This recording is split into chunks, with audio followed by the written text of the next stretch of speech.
korsleting listrik di mesin sebuah kapal jukung pelita berkah terbakar saat berada di perairan Sungai Musi, Kelurahan 14 Ulu, Kecamatan SU2 Palembang, tepatnya di depan dermaga Pelindo. Beruntung dalam peristiwa kebakaran tersebut, anak buah kapal sebanyak 5 orang berhasil diselamatkan.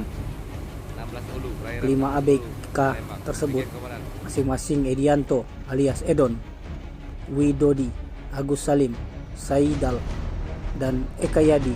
Kelimanya diselamatkan oleh anggota Satpolairut Polda Sumsel. Kasat Polairut Polrestabes Palembang Kompol Suprawira mengatakan pada saat kejadian kapal jukung pelita berkah yang membawa 640 karung beras dengan tonase sekitar 40 ton yang dikemudikan Serang Edon. Namun saat berada di perjalanan, lanjut Suprawira, tepatnya di depan kejadian tempat kejadian perkara, tiba-tiba kobaran api keluar dari kapal jukung tersebut yang menyebabkan api terbakar.